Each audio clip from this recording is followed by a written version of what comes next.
أنفسنا ومن سيئات أعمالنا من يهده الله فلا مضل له ومن يضلل فلا هادي له أشهد أن لا إله إلا الله وأشهد أن محمدا عبده ورسوله اللهم صل على سيدنا محمد وعلى آله وأصحابه وأتباعه إلى يوم الدين أما بعد. Kita di muka surat yang ke-57, baris yang ke-6. Muka surat 57, baris yang ke-6, pengajaran yang ke-33. Berkata Rasulullah sallallahu alaihi wasallam, barang siapa memudah-mudahkan sembahyang dan menghina-hina akan dia, nescaya diseksa akan dia oleh Allah Ta'ala dengan 15 seksa. Muka surat 57, baris yang ke-6. Kita mulakan dengan umul kitab Al-Fatihah. A'udzubillahi minasyaitonirrajim. Bismillahirrahmanirrahim. Alhamdulillahi rabbil alamin. Ar-Rahmanirrahim. Maliki yaumiddin. إياك نعبد وإياك نستعين اهدنا الصراط المستقيم صراط الذين أنعمت عليهم غير المغضوب عليهم ولا الضالين آمين. Pengajaran yang ke-33, berkata Rasulullah sallallahu alaihi wasallam, Nabi bersabda, maksudnya masyhur hadis ni, selalu diviralkan, dan juga kita type aja Google aja 15 seksaan meninggalkan solat atau meringan-ringankan solat. Ya, senarai turun. Nabi bersabda, maksudnya barang siapa memudah-mudahkan sembahyang. Mudah-mudahkan sembahyang berarti bukan mudah nak sembahyang, tetapi buat ringan-ringankan sembahyang, buat tak kisah dengan sembahyang. Gamak rajin buat, kalau rasa malas lambat-lambat pun tak apalah.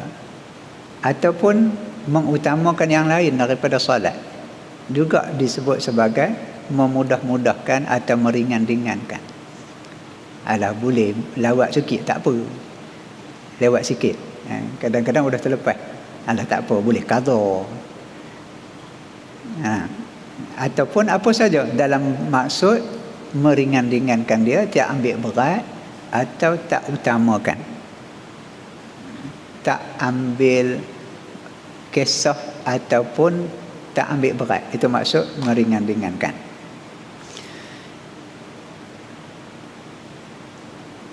Barang siapa yang memudah-mudah akan sembahyang dan menghina-hina akan dia. Menghinakan sembahyang macam mana pula? Sama ada hina dengan kata-kata nista, kata-kata membenci sembahyang tu, sembahyang pun bukan dapat apa. Ataupun apa saja, termasuk kalau kita tengok mastikah hadis, bila dengar orang azan lalu dia berkata, tu menyalak dah tu, dia bengang, dia tak selesa bila dengar azan. Tak kira lah sebab apa, nak tidur ke, ganggu dia nak karaoke ke, nyalak pula. Jadi perkataan-perkataan yang begitu menghina-hinakan akan solat, nescaya diseksa akan dia oleh Allah Ta'ala dengan 15 seksa.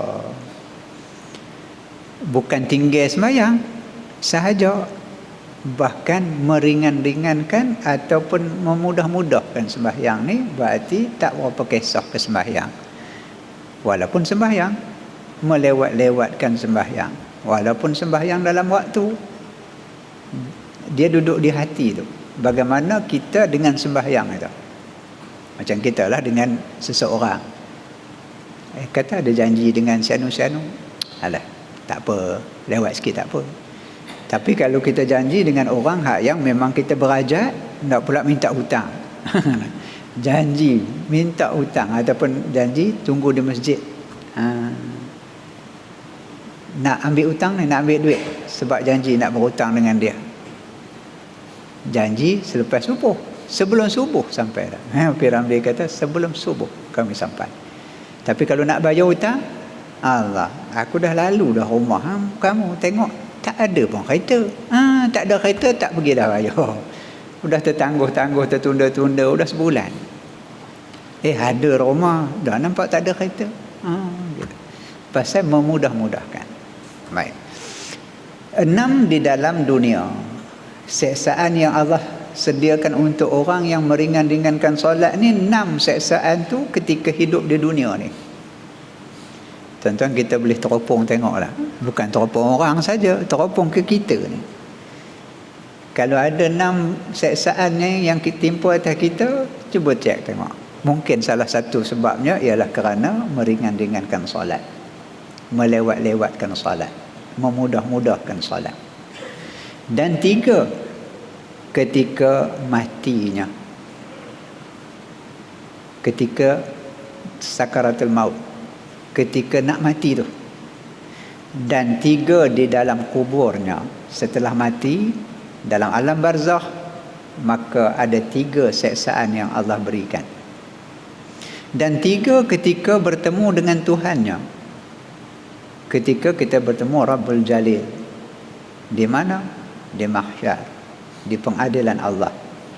Maka berkata sahabat, hai Rasulullah, maka apa seksa yang mengenai atau menimpa akan dia di dalam dunia?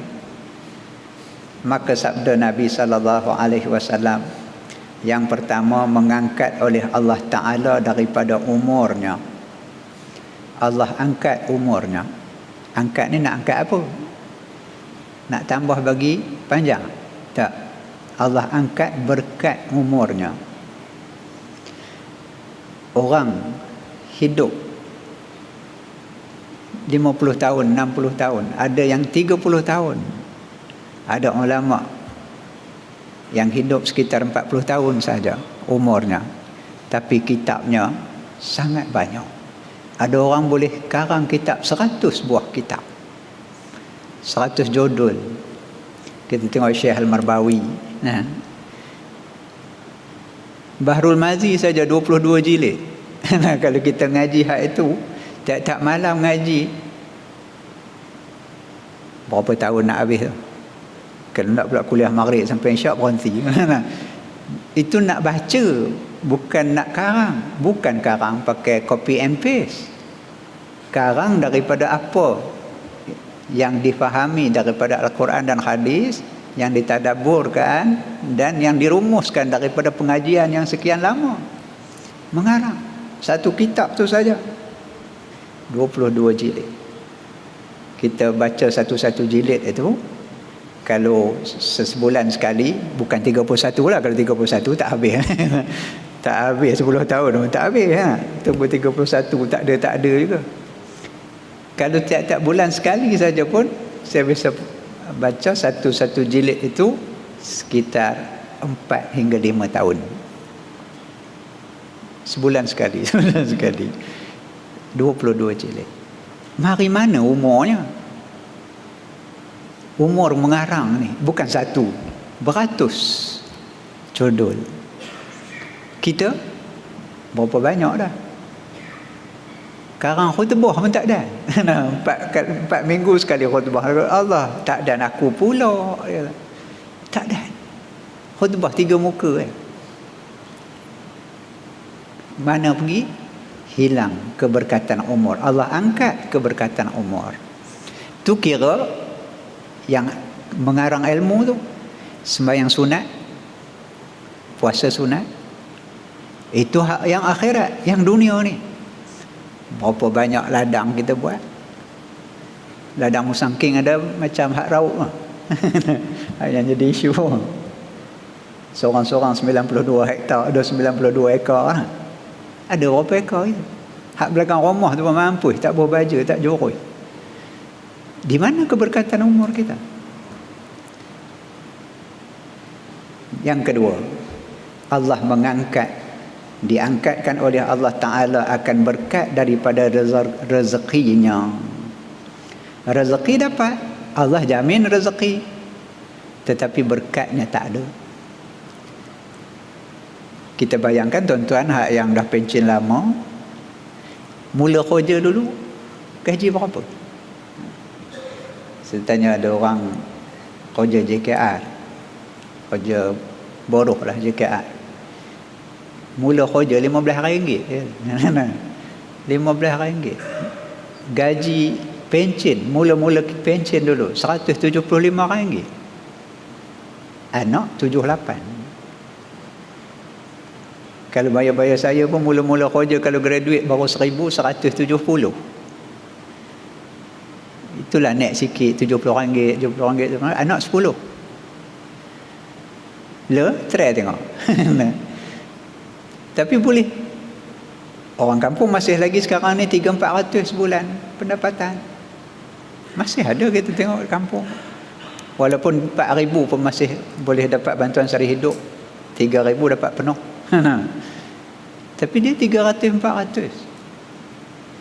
Tapi keberkatan rezeki yang ada sehingga anak-anak boleh berjaya. Hidup taklah mewah macam orang, tetapi hidup tak sempit. Ada yang rezekinya banyak, tetapi Mekah tak boleh pergi lagi. Covid tak kira lah, itu pasal lain. Itu tidak ada istita'ah yang luar kawal. Yang sendiri dengan hutangnya begitu begini. Ni moratorium pun dah nak habis. Mula nak bayar balik rumah, nak bayar balik kereta, udah. Dia akan sempit. Cek tengok tentang solat kita. Adakah kita menunggu-nunggu solat tu? Atau kita rasa dah nak solat pula? Ataupun kita terasa dia mengganggu urusan kita? Ataupun kita sendiri yang tidak kisah tentang agenda tu. Dulu kita dah sebut dah dulu. Yang sepatutnya agenda harian kita, agenda mingguan kita, agenda bulanan kita, agenda tahunan kita tengok dulu main plan tu ataupun plan induk yang Allah sediakan untuk kita. Bukan sahaja yang fardu, bahkan yang sunat. Tengok dapat kad dah PKPP ni pun dah lama, dah nampak macam longgar gitu dah. Kenuri kahwin pun dah mula banyak. Tengok 29 hari bulan Ogos bersamaan 10 Muharram. Ramai pula buat kenuri. Saya tak katakan siapa-siapa lah, tapi bila kita tengok, kita pun terlupa 29 tu, tengok bawah 10 Muharram. Tu imam pula. Bukan imam masjid daerah lah. Khutbah baru baca je. Khutbah hari Jumaat, hari Sabtu tu 29, 10 Muharram, khutbah pesan. Dengan puasa pada 10 Muharram itu diampunkan dosa setahun yang lalu. Lepas tu ada kad kenuri kahwin. Kenuri kekah. Kita tanya, 10 Muharram ke? Macam mana dia kata, hari tu je yang ada. Pula. Tuan-tuan, ini benda perkara-perkara yang tidaklah haram, tidak. Tetapi Allah dan Rasul sarankan supaya kita puasa, tiba-tiba kita sarankan sila ke rumah saya. Ada jamuan. Tengah hari. Malam buatlah. Atau esoknya tu Ahad buatlah. Ataupun hari merdeka. Tu dia. Hari Isnin cuti. Buatlah. Tak. Jadi gitu. Sebab apa? Agenda itu kita letakkan ke tepi, kita kira agenda kita. Ada orang boleh cuti, adik-beradik mari, gitu, gini, kita kira kita. Bagaimana tentang sembahyang? Janji kita macam mana? Urusan kita, urusan dunia kita macam mana?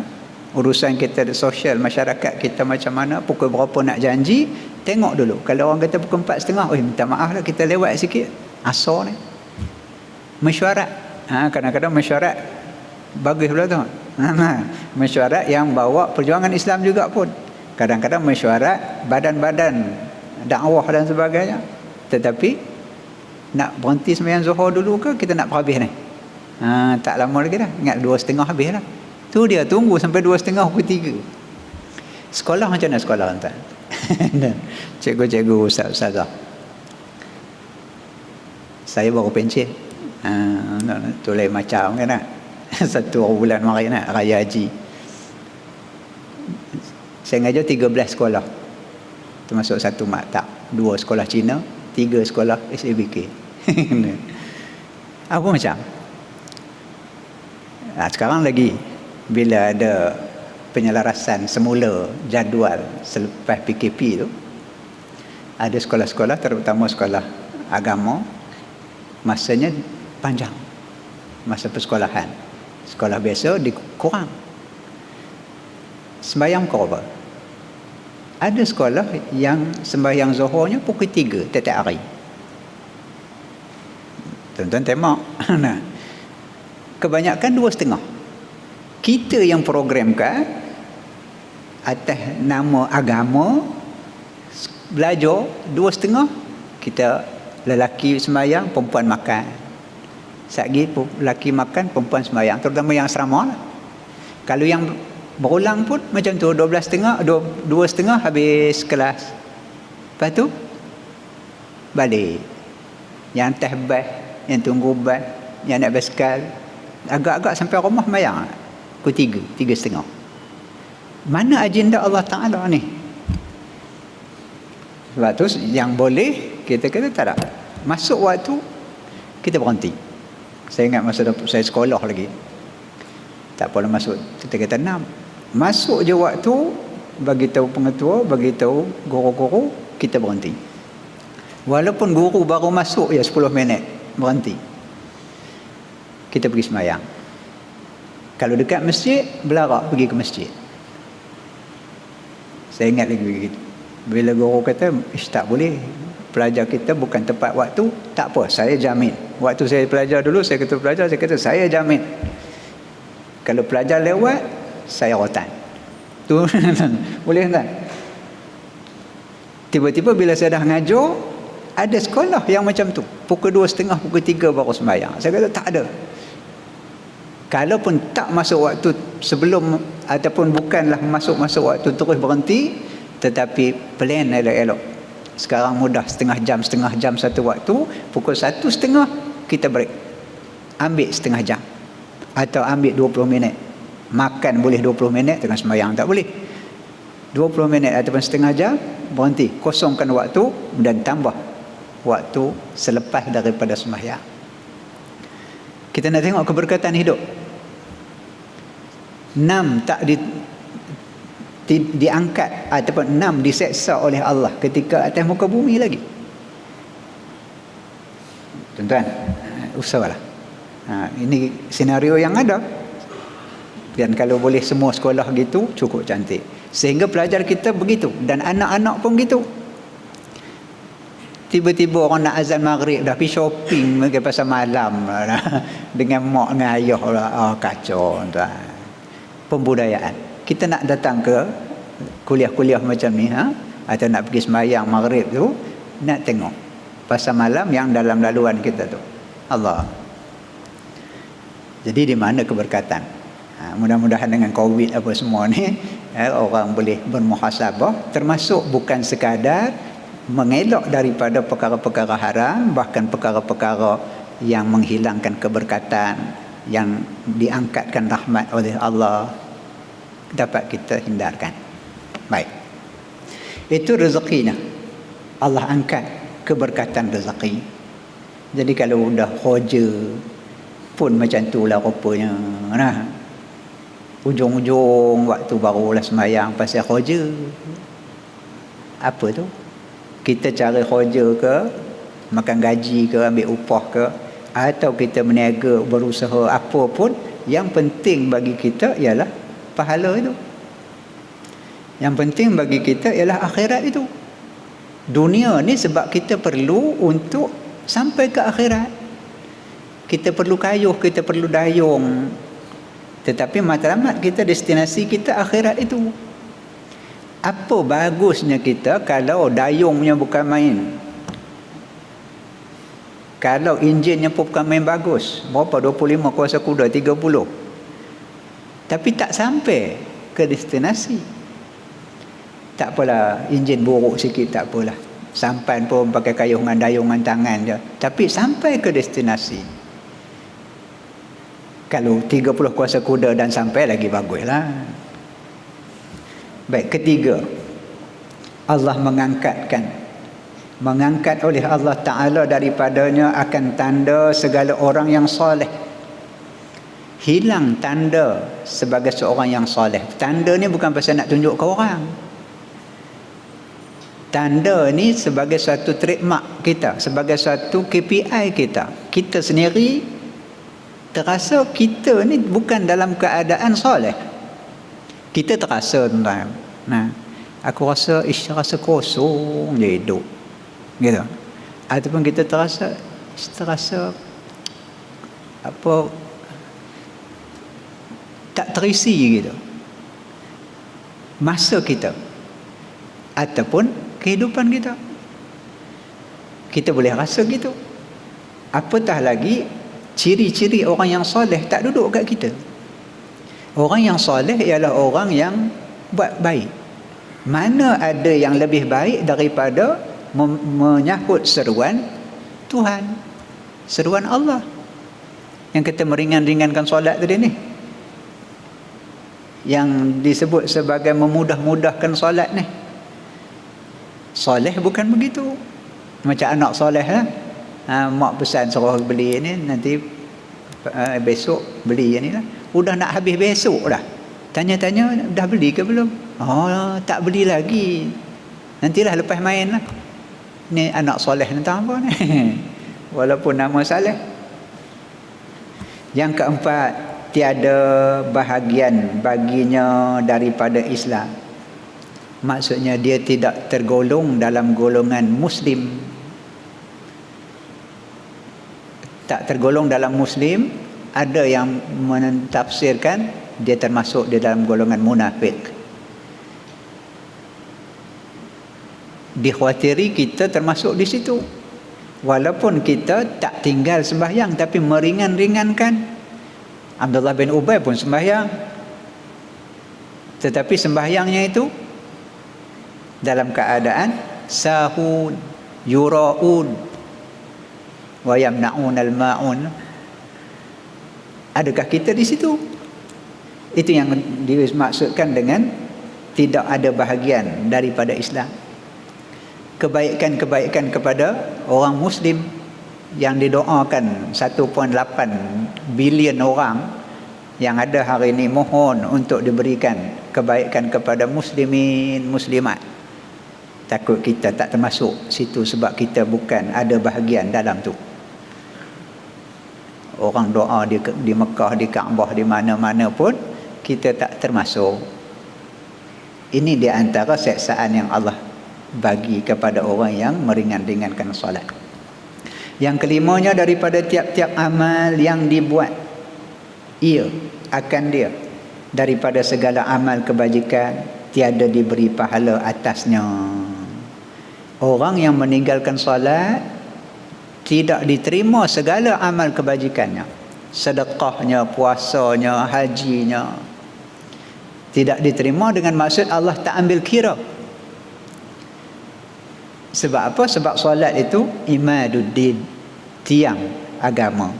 Tiang tak ada, bumbung cantik dah, nak sangkut tang mana? Dinding pun, oi, boh marmar, boh mozaik dinding. Boh syelek lagi kalau papan. Tapi nak tempik di mana? Tak ada tiang. Maka tidak solat. Bukan sekadar tidak solat, bahkan meringan-ringankan solat juga tidak diterima oleh Allah akan amalan. Kesian kita tuan. Dengan sedekah sikit sebanyak kita, udahlah sikit-sikit. Udahlah amalan-amalan lain pun sikit-sikit je. Bila kita ringan-ringankan solat, Allah tak terima, tak diberikan pahala amalan-amalan kita. Yang keenam, tiada diangkatkan baginya doanya kepada langit. Maksud, doanya tak diterima Allah, tak diangkat. Borang tak diproses. Kalau kita hantar borang apa semua, kita pun Tanyalah balik, buat tindakan susulan. Dia kata, permohonan tuan dalam pertimbangan. Okeylah. Bolehlah bertahan lagi. Tak kira lah mohon apa, bantuan prihatin ke apa ke, dalam perhatian. Okey, terima kasih cik. Bila agak-agaknya boleh saya telefon balik? Dia kata seminggu lagi. Seminggu tak ada, seminggu telefon pula. Okey lah, dalam perhatian. Dia kata. Itu pun telah dibawa dalam mesyuarat exco lagi. Nanti kita akan hubungi. Okey lagi lah. Ini tak ada. Bakul sampah dibakul sampahkan oleh Allah Ta'ala. Maka berkata sahabat Nabi, hai Rasulullah, maka apa seksa yang menimpa akan dia pada ketika matinya? Tadi 6 ketika hidup.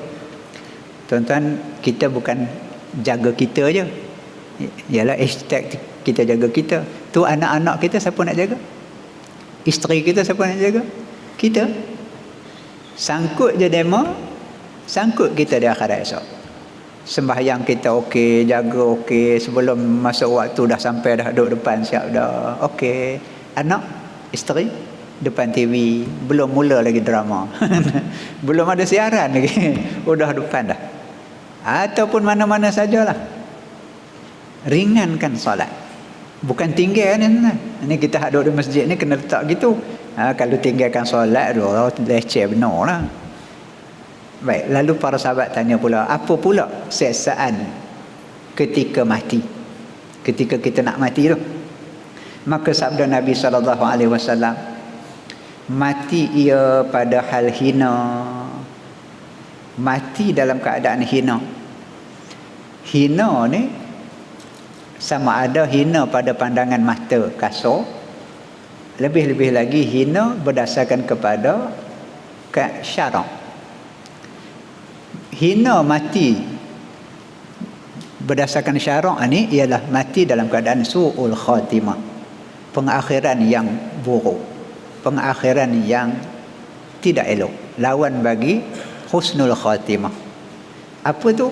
Mati tak dan bertaubat. Kalau dah sembahyang pun lewat-lewat, taubat memang mana? Kalau dah sembahyang pun meringan-ringankan, taubat lagilah ringan. Orang yang jaga sembahyang, pastinya dia jaga taubatnya ataupun jaga kesalahan-kesalahannya. Ataupun mati dalam keadaan maksiat. Lebih-lebih lagi lah. Operasi mabuk lah. Kalau benda lah. Tuan. Mati dalam keadaan memandu mabuk, accident, mati. Kalau orang yang mabuk langgar dia mati, okey. Okey. Baik. Dan mati ia pada hal lapar. Mati dalam keadaan sangat lapar. Lapar ni bukan pasal tak ada makanan. Lapar ini perasaan tu yang selalu kita sebut dalam keadaan orang yang nak mati ni bersangatan lapar, bersangatan dahaga. Lebih-lebih lagi didatangi oleh syaitan yang menggoda kita. Lapar dan dahaga ni dia perasaan. Bukan kerana tak makan udah beberapa bulan. Makan pun melalui hidung je, pakai tiup. Kita pun tanya, ayo apa tu doktor masuk dalam nurse? Ayo apple. Lepas tu dia pun suka buka tiup, ambil picagari tu tengok. Tengok apa nurse? Tak masuk. Tak masuk pun. Bubuh 5 ml, duk 5 ml situlah. Tak boleh.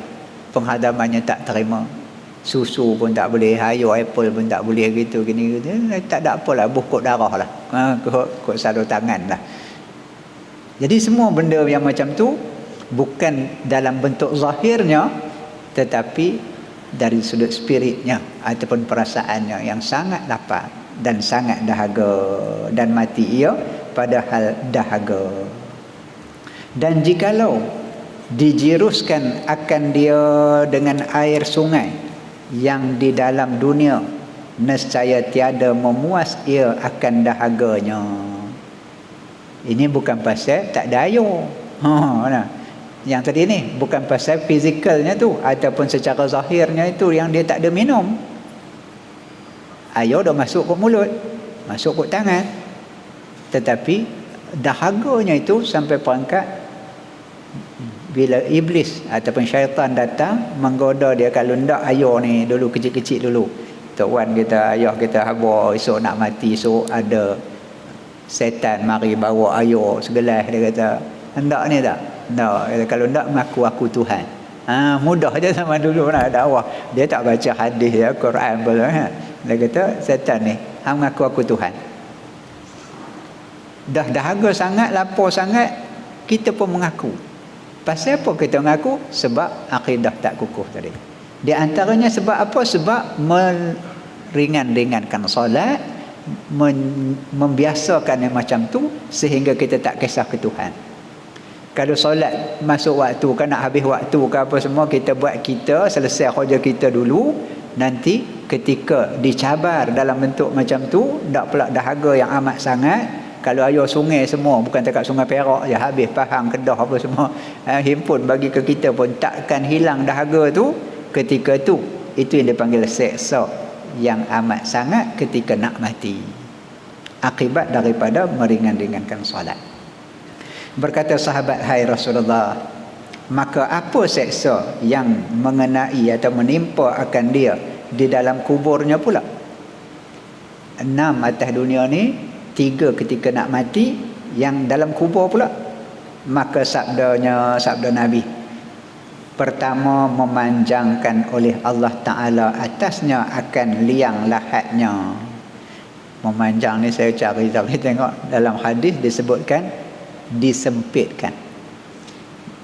Bahkan dalam hadis-hadis yang lain juga disebutkan dirapatkan liang lahat itu, dihimpit sehingga tulang rusuk kita okey begitu, sehingga tulang rusuk kita berselisih macam langgar Istanbul. Berselisih tulang rusuk kita, dihimpit oleh liang lahat kita.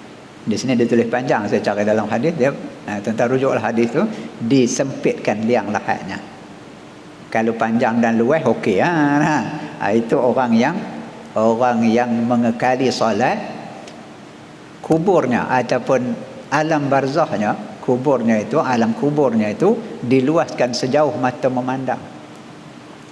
Bahkan solat tu datang dalam berupa seorang yang handsome, seorang yang elok rupanya, lalu beri salam pada kita. Kita pun jawab salam. Lepas tu kita tanya dia, kamu siapa? Kamu tak kenal aku? Tak bisa tengok. Kat Masjid Kuala pun tak bisa jumpa. Dia kata, akulah solat, akulah sembahyang yang kamu selalu tunaikan.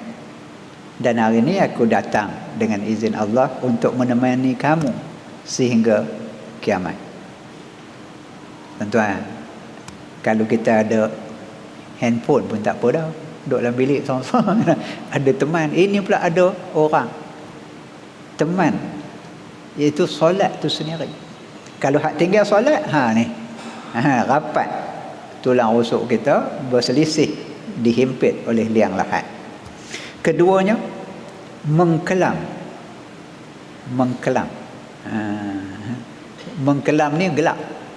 Kalau jaga hak yang edisi Rumi tuan-tuan tu, dia sebut menenggelam.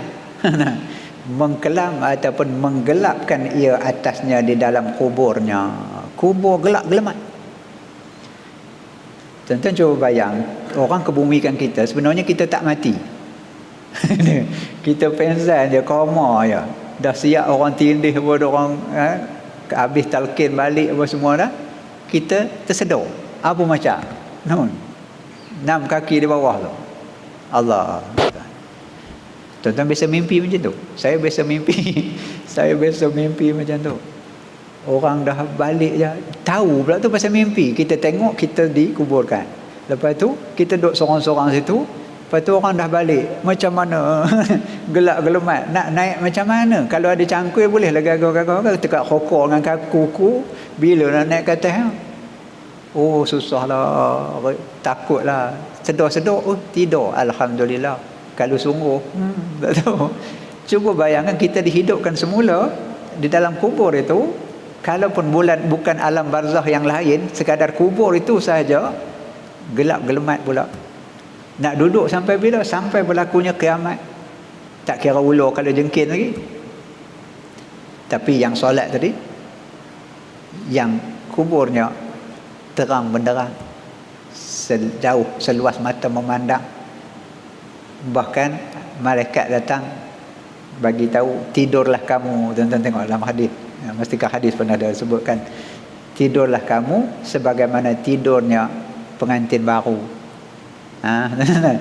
Kita pun cari tengok para ulama duk tulis macam mana maksud Nabi tidur sebagaimana tidurnya pengantin. Ada yang mengulaskan bahawa tidurnya pengantin ni orang tak kacau.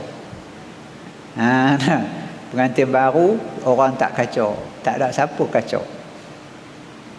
Nak pula honeymoon kat mana-mana tu, pergilah Cameron Highland ke mana kan, tidur dan tidak bangun-bangun, melainkan bangun untuk ke mahsyar. Tidur kira okey lah kan, 309 tahun tidur, bangkit-bangkit lapar ya. Masa tidur tak lapar, tidur dalam keadaan diberikan nikmat oleh Allah, nikmat syurga dah mula sampai di alam barzakh tu. Ketiga, mewakil oleh Allah Ta'ala akan seorang malaikat yang mengazab ia akan dia di dalam kubur ni. Malaikat dihantar oleh Allah hingga ke hari kiamat, diazabnya kita sepanjang masa dan mengeras oleh Allah Ta'ala atasnya di dalam kuburnya. Berarti seksaan yang amat keras, yang amat dahsyat akan suatu ular yang besar, bermula namanya Syaja' atau Syuja' al-Aqra'. Ular ada name tag ke? Tu dia. Ada nama khusus untuk seksa kita, mengerasi kita. Kalau kita kena penjara pun hari-hari orang mari balun kita pun letih dah, tak mampu dah kita. Ini bukan sekadar malaikat yang didatangkan, bahkan didatangkan dengan ular yang sangat berbisa. Dia katakan sekali dia patuk, relai habis daging-daging. Tuan-tuan tengok National Geographic tu lah, ular yang paling berbisa, ditakuti daripada nombor 10 ke 9, macam kira nak merdeka juga. Yang paling berbisa, ular tedung, ular senduk, ular apa, segala benda lah. Dan boleh membunuh 7 ekor gajah. Satu patukan dia. Kita agak-agak kita dengan gajah satu per berapa, habis kan. Dia masuk saluran darah, masuk ke jantung, jam biru dalam masa beberapa saat. Itu dunia ini khusus untuk menyiksa orang yang meringan-ringankan, bukan tinggal saja, meringan-ringankan solat.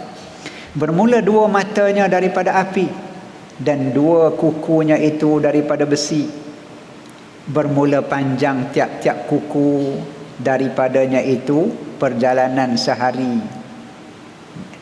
Zaman dulu nak ukur macam tu senang. Sehari perjalanan, tak usah naik kereta, jalan kaki juga. Kukunya dan sertanya itu beberapa tiang daripada besi. Maka berkata ia akan mayat seperti suara halalintar yang membelah. Cakap dia bunyi tu, bunyi sangat menakutkan. Tuan-tuan biasa dengar bunyi ular tedung tedung sela, bunyi kita tak tahulah, try lah tengok, pusing-pusing belakang tengok dia mari, oh tinggal duk kat tangan ada senapang tu, lempar apa tu, belum rimau lagi, terketuk-ketuk. Sedangkan senapang dalam tu ada hak 9 beradik tu, 9 berderet tu, tahan tala lah. Tala apa dia? Terkencing. Ketuk. Itu yang dunia ni. Bunyi kecil je pun lalu terang selera lah. Usah jari ibu tapi panjang. Mama 5 kaki lah. Oh, bunyi bunyi. Kita kelang kabut lempar cangkui-cangkui. Ini bila dia dengar suara macam halalintar, kata Rasulullah. Sebelum kita kena apa-apa, suara itu kalau nikmat pun nikmat lah. Ingat dulu ada penyair Arab ni, dia makan dalam penyair ni, dan ada riwayat kata pembesar bila dia nak minum arak, dia suruh pelayan dia tuang arak tu, bukan arak ni lah, bukan. Tuang tu bagi bunyi dan bagi buih, macam teh tarik lah, teh tarik tapi tak tarik, teh tarik tapi tak buih. Apa teh tarik tapi sejuk, nak hirup tak bunyi lah, hirup mau bunyi. Baru ada bila nak dihidangkan, kawan tu tarik. Lepas tu dia kata, hang sebutlah, habarlah tuanku, ini arak, ini brandy, ini whisky. Nah, bohlah hotdog ke apa. Aku barang bulldog ke apa kan. Pasal apa? Aku dengar tu pun dah selera dah. Gitu. Tu yang orang makan sikit ya. Lepas tu telan sampai kengkung. Lepas tu terasa masuk dalam jantung. Lepas tu darah tinggi, kencing manis semua ada. Terasa sampai ke kengkung, sampai urat. Kita gong macam lembu. Tak tahu apa, mana kau reti nikmat-nikmat. Yang penting hilang dahaga. Ni orang yang ambil kisah tentang nikmat tu. Jadi kita dengar suara tu, belum pukul lagi, belum patuk lagi. Ini dipanggil apa? Ganjaran ataupun balasan daripada Allah. Kalau ganjaran ni disebut tabsyir. Tabsyir ni kita selalu jumpa dalam hadis. Orang yang diberikan surat amalannya di sebelah kanan, ashabul yamin. Kalau kita diasingkan, okey, sekian nama sila ke kanan, ini sila ke kiri. Hak kanan tu penyokong. Hak kiri ni pembangkang. Tak kira lah bajet ke apa kan, bajet prihatin ke apa kan, so penyokong kanan. Dipanggil golongan berhaluan kanan. Rusia pun ada kanan, Israel pun ada kanan dan kiri, Malaysia pun ada golongan kanan dan golongan kiri. Akhirat besok ada ashabul yamin wa ashabul shimal. Bila dapat surat amalan daripada tangan kanan itu atau daripada sebelah kanan itu sudah tabsyir. Itu sudah satu berita penggembiraan untuk kita. Kita dah cam dah. Macam kita dapat keputusan tu lah. Keputusan malam besok nak keluar keputusan SPM. Besok apa, SPM pun tahun depan lah. Malam tu sekolah telefon. Encik, ayah pada sekian-sekian minta hadir ke pejabat pendidikan negeri. Apa cik? Ada, datanglah datang untuk ambil keputusan anak. Itu apa tu? Pasal anak tak lulus, pasal yuran tak bayar. Kita kata ni apa ni? Apa? Ni nak ambil keputusan anak ni. Pasal ini penggembiraan. Dia tak habar dapat apa keputusan apa benda lagi tak. Kau dapat kereta sebiji ke apa. Tak. Pasal pengarah sendiri nak bagi keputusan. Jadi sebelum bagi tu penggembiraan. Tapi kalau cik besok ambil keputusan ya, ambil keputusan. Tapi pakcik kena bayar yuran dulu 400. Yuran tak bayar, hutang tak bayar. Ya ke cik? Tak apalah. Tak apa je no. Ini itu dunia. Apatah lagi di akhirat. Jadi dengar suara macam halalintar, macam guruh itu. Yang itu pun sudah menyebabkan tercabut dah jantung kita. Luruh dah habis hati-hati kita.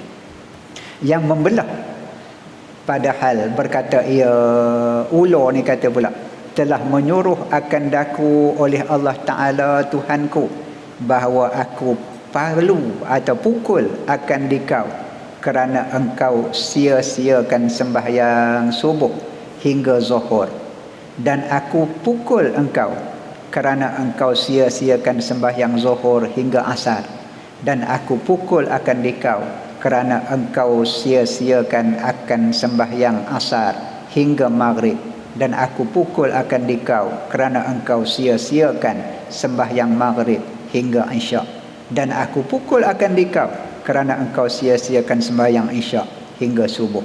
Maka tiap-tiap sekali palu ia akan dia masuk ke dalam bumi 70 hasta, maka masuk oleh malaikat itu akan kukunya tadi. Malaikat yang kukunya panjang begitu ya, sehari perjalanan tu ke dalam bumi, congkir pula, dan mengeluarkan ia akan dia, kemudian maka memalu ia akan dia pula, maka sentiasa ia memukul, memalu hingga hari kiamat. Na'udzubillah. Artinya aku berlindung dengan Allah Ta'ala daripada ini, daripada itu, daripada perkara tersebut atau azab itu. Dan ada pun seksa yang mengenai akan dia tatkala bertemu dengan Allah Ta'ala. Wallahu a'lam. Tak habis tuan. Nanti baca kemudian, kita sambung kemudian. Jadi kita baca 6 ketika hidup, 3 ketika kita nak mati yang bersangatan tu, dan 3 ketika dalam alam barzakh. Nanti kita sambung lagi ketika kita bertemu dengan Allah Ta'ala. Wallahu a'lamu bis-shawab.